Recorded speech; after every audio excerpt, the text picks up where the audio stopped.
Hello दोस्तों, welcome back to my YouTube channel. और आज हम बात करने वाले हैं a knight of the seven kingdoms के पहले एपिसोड द हेज नाइट के बारे में। ये एक वेब सीरीज है जो गेम ऑफ थ्रोन्स का स्पिन ऑफ है। ये 18 जनवरी को ही आ चुका है, लेकिन मैं इसका रिव्यू लेट कर रहा हूँ, इसके लिए मैं माफी चाहता हूँ। ये सीरीज जॉर्ज आर मार्टिन की डंक एंड एग स्टोरी पर बेस्ड है। इसमें कोई भी ड्रैगन्स का वार नहीं होने वाला और न ही कोई पॉलिटिक्स का खेल, बस एक बड़ा सा hedge night, sir Duncan the tall यानी डंक और उसका छोटा सा स्क्वायर एग, ये दोनों मिलकर क्या क्या कांड करने वाले हैं यही हम इस सीरीज में देखेंगे। ये एपिसोड टोटल 42 मिनट्स का है, फुल फनी, हार्ट वार्मिंग और थोड़ा ग्रासी। हाँ, वो सीटिंग वाला सीन, अरे यार उसके हगने वाला सीन।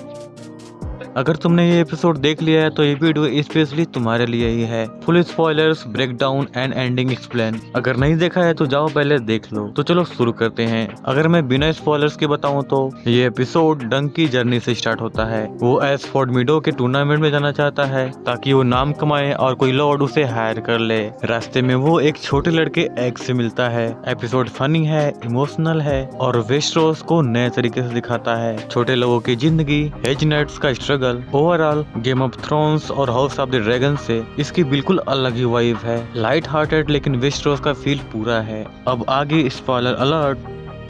एपिसोड शुरू होता है और हम देखते हैं डंक यानी पीटर क्लैफी को, जो बारिश में भीग रहा होता है और अपने मास्टर सर एलन फेनिट्री यानी डैनी वेब को दफनाता है। डंक कहता है कि एलन ने उसे नाइट बनाया था, लेकिन कोई भी गवाह नहीं है। डंक अब अकेला है, 3 घोड़े और हथियार के साथ। उसका बस एक ही सपना है कि वो एसफोर्ड मीडो में जाए, टूर्नामेंट में हिस्सा ले और नाम कमाए। डंक एसफोर्ड के लिए निकलता ही है कि रास्ते में उसे सीट लग जाती है, यानी 2 नंबर। अरे हाँ, वही हगने वाला सीन। ऐसा ह्यूमर कौन डालता है यार, फुल्ली गांव वाला सीन। जो गांव में रहते होंगे उनको तो पता ही होगा। ठीक है, तो चलो आगे बढ़ते हैं। वो आगे चलकर एक ढाबे में रुकता है जहां उसकी मुलाकात एक छोटे से बोल्ड लड़के से होती है, यानी एग से।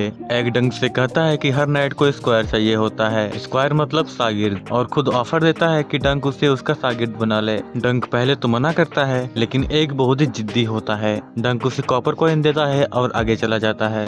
एसफोर्ड मीडो पहुंचकर डंक टूर्नामेंट में इंटर करना चाहता है, लेकिन उसको नाइट या फिर लॉर्ड होने का एक प्रूफ चाहिए होता है कि वो असली नाइट है। वो सर मैनफोर्ड डोनडेरियो से मिलता है। तो यहाँ पर मैं क्लियर करना चाहता हूँ कि डंक मैनफोर्ड से क्यों मिलता है। तो अर्लेन, जिसे डंक ने स्टार्टिंग में दफनाया था, उसने मैनफोर्ड के पिता के लिए फाइट की थी। तो आगे बढ़ते हैं। डंक मैनफोर्ड से कहता है कि अर्लेन ने उसके पिता के लिए फाइट की थी, तो मैनफोर्ड को उसके साथ चलकर प्रूफ देना होगा कि डंक भी एक नाइट है। लेकिन मैनफोर्ड डंक के साथ गद्दारी कर देता है, डंक को प्रूफ देने से मना कर देता है।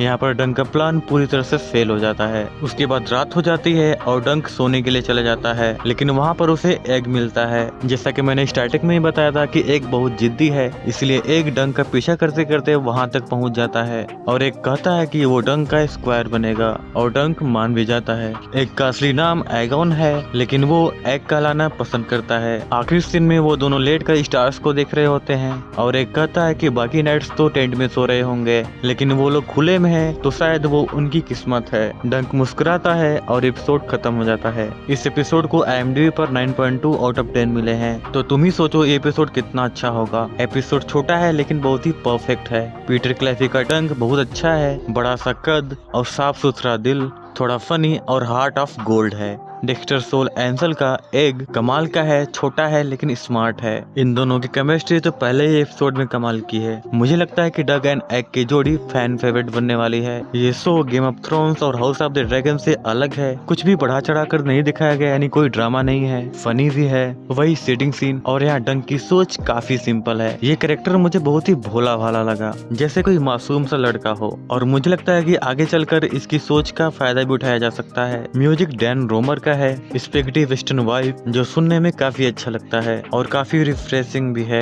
एपिसोड काफी छोटा है, 42 मिनट का, लेकिन हर सीन इम्पोर्टेंट लगता है। अगर इसकी एंडिंग की बात करें तो एंडिंग में डंक और एग साथ में होते हैं। डंक अब डंकन द टॉल बन चुका है, यानी ये उपाधि वो खुद को दे देता है, और अब एग उसका स्क्वायर है। और स्टार देखते हुए एपिसोड खत्म होता है। ये हिंट है कि उनकी जर्नी अब स्टार्ट हुई है। अगर मेरी थ्योरी के हिसाब से देखे तो डंक असली नाइट नहीं है, शायद वो एल्ड्रन का बेटा या फिर कुछ और हो सकता है, लेकिन जो एग है वो कोई और नहीं है, वो एगन टारगेरियन है जो डंक के साथ रहकर उसे एक असली नाइट बनाएगा। ये स्टोरी डंक की ग्रोथ की है, हेज नाइट से लेकर लेजेंड तक। अब देखना ये है कि नेक्स्ट एपिसोड में क्या होने वाला है। क्या डंक टूर्नामेंट में भाग ले पाएगा या फिर किसी झगड़े में पड़ जाएगा।